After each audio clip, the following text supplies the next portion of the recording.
I've considered myself a Battlefield player ever since I first started with Bad Company 2. I had played Call of Duty, but for the most part, it always took a second seat to DICE's series.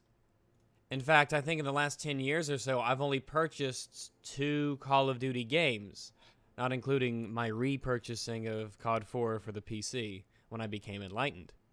With the trailer releases of Battlefield 1 and Infinite Warfare, we see this year's new iteration of Rest in Peace Call of Duty. Call of Duty's dead. Finally, we have a Battlefield game that will kill off Call of Duty. And, I don't know if that's really a good thing. I think especially this year, there was a huge incentive to get on board the hype train that was rolling through the internet. That was composed entirely of hatred for Call of Duty. That was composed of hype for Battlefield 1. That tended to ignore all the negative aspects of Battlefield's launches in the past, for instance.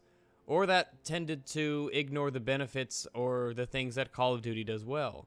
Battlefield and Call of Duty are shooters.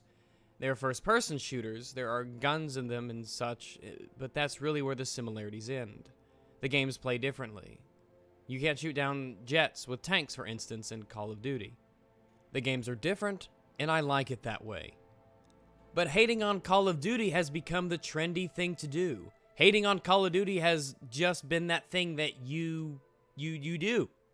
There are legitimate reasons to dislike Call of Duty as a game. You may say it feels too small scale, it feels very stale and repetitive, there's not a lot of real content in there, it is very Twitch-based, not so much aim-based.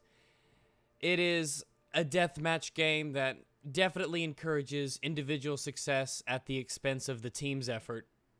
I understand why people don't like Call of Duty, and for me, I've always taken my love or hatred for Call of Duty on a game-by-game basis. For instance, I loved Advanced Warfare. I loved it. I got 100 hours or so of that game, and I enjoyed most of them.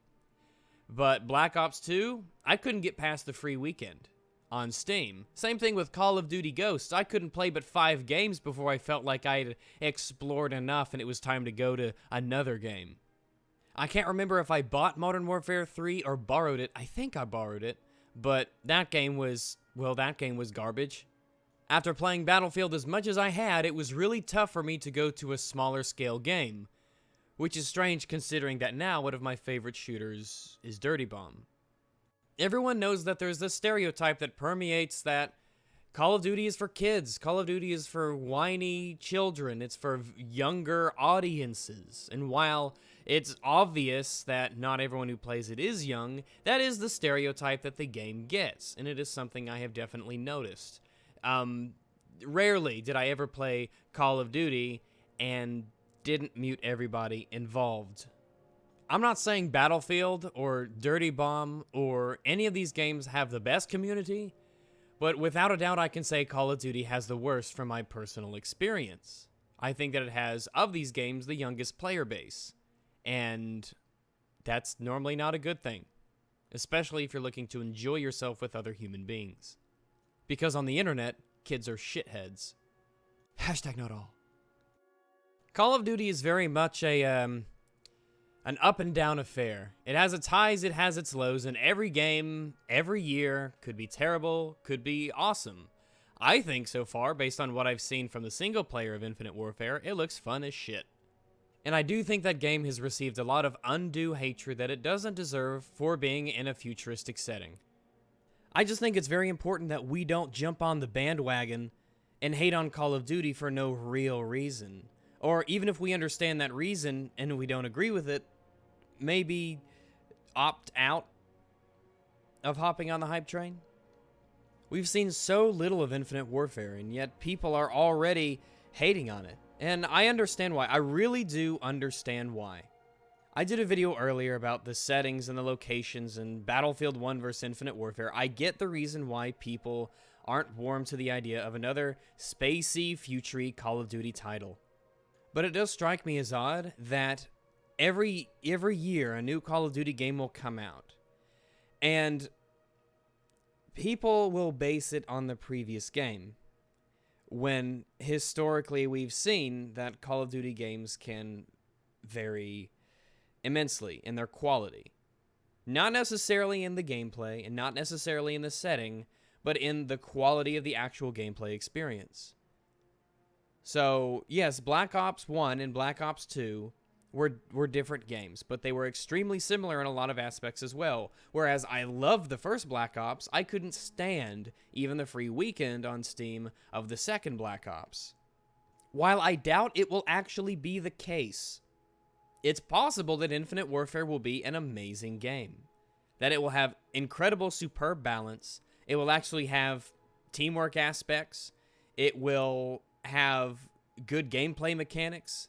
It will overall be an extremely enjoyable experience. Again, I doubt it will, but I'm not going to discount the possibility. I just think a lot of people have fallen prey to the Call of Duty hate hype train.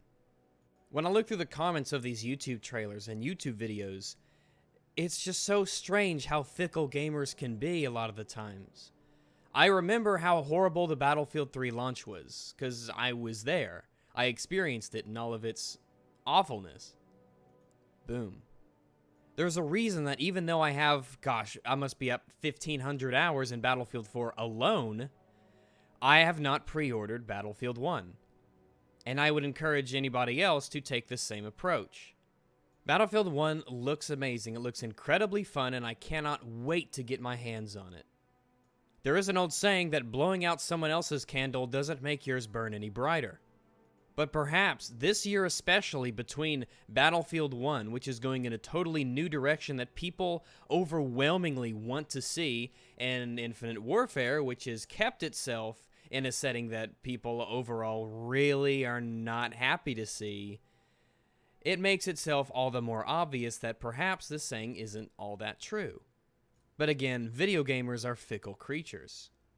The hatred directed toward the Infinite Warfare trailer and hell, even the single-player reveal, which I personally thought to be really cool looking, has perhaps given people an overly romanticized, or maybe given them an incentive to turn a blind eye to the problems with Battlefield and with the problems of Battlefield launches in the past. To sum all that up, yes, there's a lot of hatred for Infinite Warfare, but don't let that influence your opinion of how good or bad Battlefield 1 will be. Don't forget the things that have happened in the past. In the video games industry, especially the modern video games industry, salt should be liberally applied as needed. You should always be skeptical, and you should always reserve judgment, and you should always reserve spending money, especially. Battlefield is not all sunshine and roses. Do I think it's a better game than Call of Duty games have been? Oh, hell yes, by a country mile. And I live smack dab in the middle of Arkansas. I know a few things about country miles. And methamphetamines. While it seems unlikely, remember that it is a very real possibility that Battlefield 1 could suck, and Infinite Warfare could be really good. I doubt it will be that way round, but a bit of healthy skepticism, as I said, especially in the modern video games industry, goes a long way. While Overwatch, for instance, has thrown its hat into the ring as a very successful game, Call of Duty and Battlefield are still probably the two most dominant online multiplayer first-person shooters. They will be the biggest competitors to one another. And competition is good, remember. I love Battlefield, and I want Battlefield to be the best game it possibly can. And because of that, I want Call of Duty to be the most attractive looking, the best game overall that it can be. I don't buy AMD graphics cards. I've only bought NVIDIA GPUs. I love my Shadow playing with G-Sync and all that. But that being said, I want AMD GPUs to be the best they could be. I want them to give consumers the best bang for the buck. I want them to be reliable, powerful. I want them to be quiet and cool. I want them to be the most attractive looking product possible so that NVIDIA feels as if they have to keep up. When companies compete, you win. When Battlefield and Call of Duty competes, you win. Sorry, Aurora. That being said, though, perhaps this means that now that that the Call of Duty maker, whatever the next company is going to be, I don't know, Treyarch, Infinity Ward, or well, I don't even know the third one, Sledgehammer, I don't know. See, I don't follow Call of Duty that much. Hopefully all the immense hatred that Infinite Warfare is getting already. I think it's the most disliked video game trailer in history, in fact. While Battlefield 1 is the opposite, it's the most liked trailer in history. Maybe this means that next year, when the next Call of Duty comes out, they will really, really blow us away. At least that's what I'm hoping for. Now, likes and dislikes don't necessarily mean lost revenue. But the pre-orders for the pre-orders for Infinite Warfare have been incredibly low compared with last year. Incredibly low. The difference is staggering. Those dislikes definitely have translated into a lack of people buying into the game early. People just really are not interested. People don't buy and pre-order games that they have a negative impression of. They don't pre-order games that they've disliked the opening reveal trailer for. And if you're one of those people, and I'm sure that these people exist, I'm certain of it, and I'm utterly convinced of it. If you're one of the people who says to themselves, yeah, well, Call of Duty looks like it sucks and I don't really like it, but I'm going to buy it because it's Call of Duty and that's going to be the game to play, shame on you. Stop that. If the game's not good, don't buy it. I don't care if your friends have it. Don't reward bad games with your money.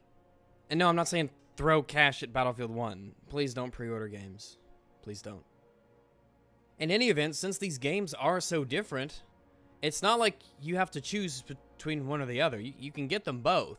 If they both turn out to be good games, and I have a suspicion that Battlefield 1 will be very good, and I have a suspicion that Infinite Warfare will be decent, as a lot of Call of Duty games seem to be, just decent, then just play them both. Buy them both. They don't have to be pitted against each other. It's not like if you buy one, you have to have another.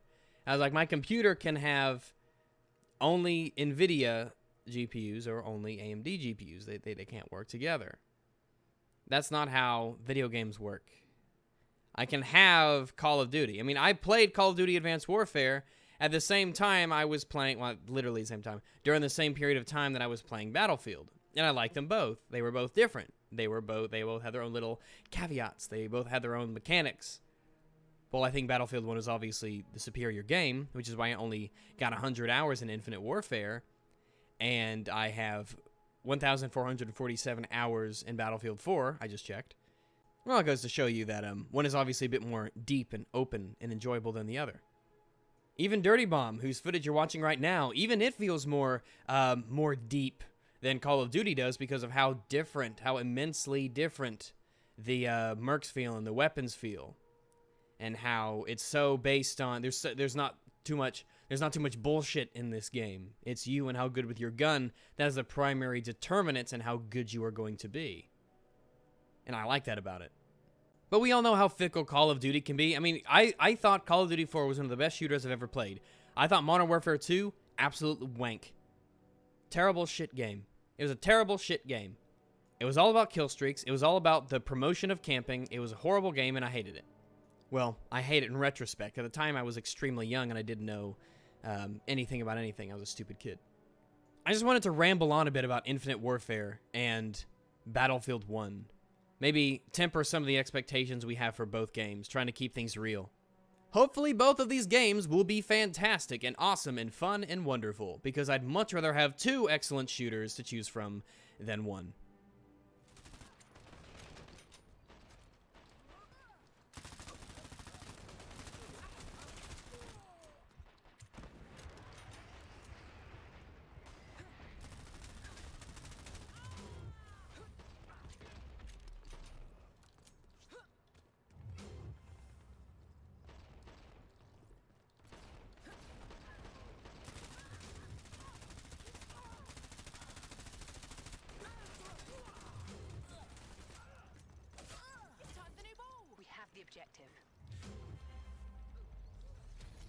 Ooh, that was sweet.